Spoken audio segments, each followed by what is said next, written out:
Yo, what's going on YouTube? It's your boy Like back with another YouTube video.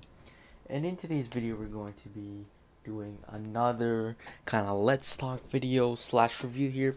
It's going to be let's talk about the Daredevil Netflix TV show. So yeah, I just finished watching all 3 seasons of the show and I definitely think it was a very good show. Really enjoyable. And yeah, I wanted to give my thoughts on it. I will be giving my thoughts on every Netflix show, or sorry, not every Netflix Marvel show with Daredevil, Jessica Jones, Iron Fist, Luke Cage, Punishers, and the Defenders. So I will be doing all of that, all those shows, and I'll be talking about them. But in today's case, we're doing the Daredevil show. So, without ado, let's get into it. So, like I just said, I just finished watching it. I definitely think it's a very, very good show. I mean, a lot of people rate this show as, if if not the best superhero show. A lot of people rate this.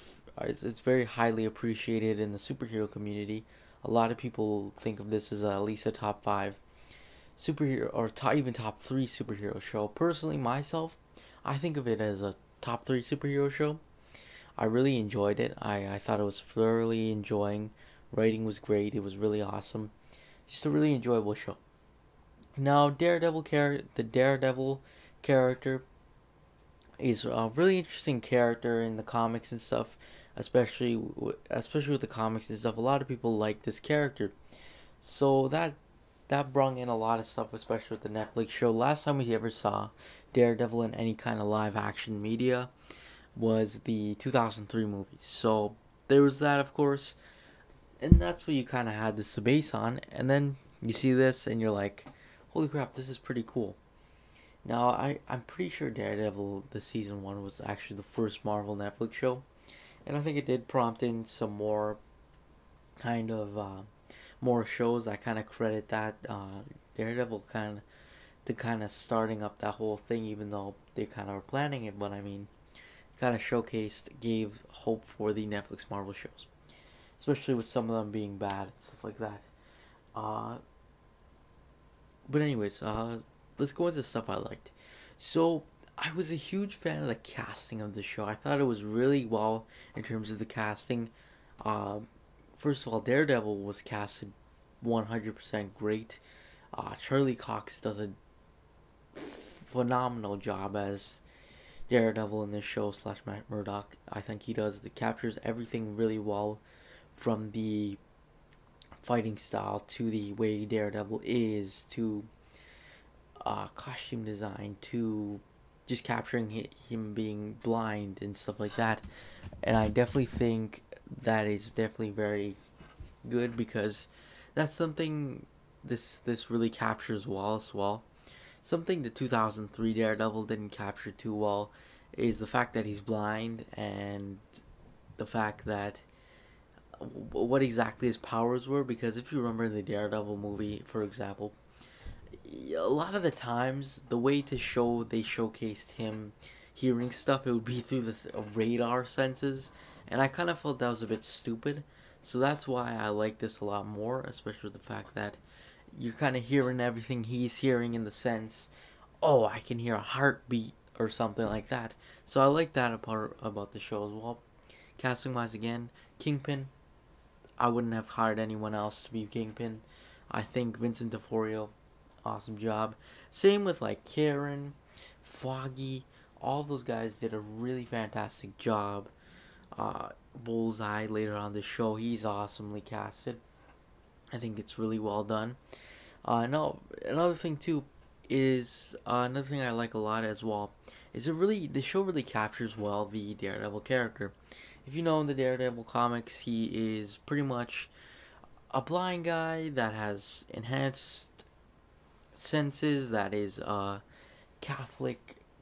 He's very Catholic in the comics and stuff, and he doesn't stand, say, criminals and stuff like that, to the point where he dresses up as the devil and beats the hell out of them pretty much. That's all I gotta say. I mean, he doesn't cave into anything like criminal wise, so yeah, there's that, of course. So I think that was really well represented in Matt Murdock / Daredevil's character. Very well done, in my personal opinion. Very well written. Uh, Costume design, and that's another thing. I think they did an awesome job in terms of the costume design. I thought the Daredevil costume was awesome.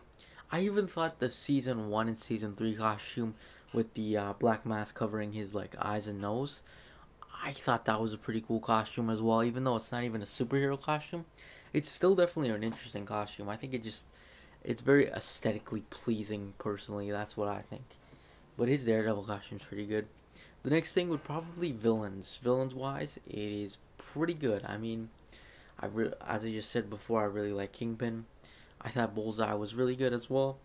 Uh, it kind of lacks, in all honesty, it kind of lacks in season 2 in terms of villain wise. I mean, he versus Nobu and his clan and stuff like that, and kind of like the hand bit, kind of setting up,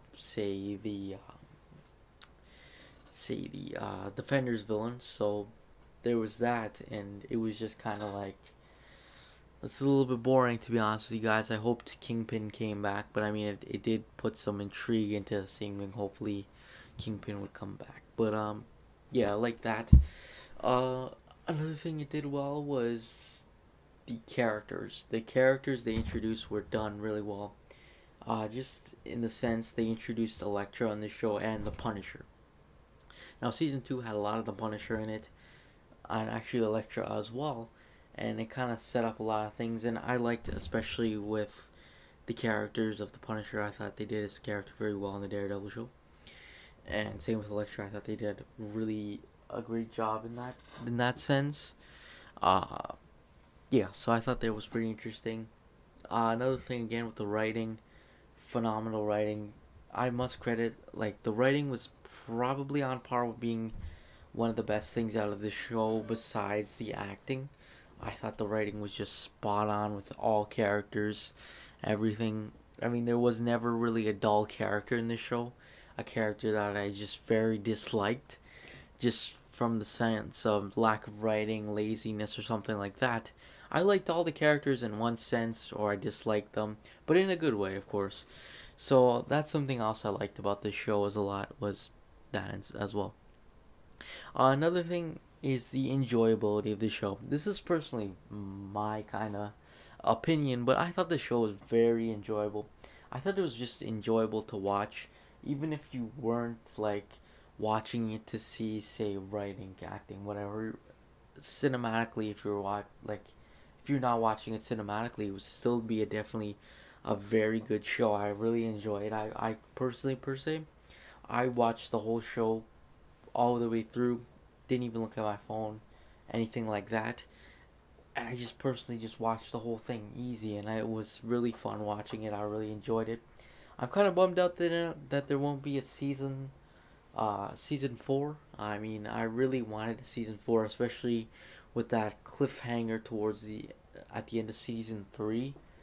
So yeah, I'm kind of a little bit torn on that. I would really wish season 4 of this show came out. I mean, of course, there's all those shows getting canceled, but personally, my personal opinion is I really wanted to see Daredevil season 4. I hope it one day happens. I hope one day he gets a movie, like a better MCU movie or something. I really hope Charlie Cox comes back to play Daredevil, because I truly believe he's probably one of the best to ever do it in terms of a character like this. Personally, I think he pretty much plays the role phenomenally. I mean, maybe you could see somebody else playing it, but personally myself, I would just really like for Charlie Cox to come back to play Daredevil. Uh, but anyways, that's pretty much it, honestly. Uh, in terms of overall rating, honestly, I'm gonna give this show a 10, or actually, I'll give it a 9 out of 5, just because it's not too consistent. I mean, it was consistent. I mean, season 2, the villain wasn't too good, and that kind of knocked off points, but I would say 9.5 out of 10, and just really enjoyable, really awesome, really enjoyable. But anyways, that's pretty much it. Thanks for watching. Make sure you like and subscribe, and I'll see you guys next video. Peace.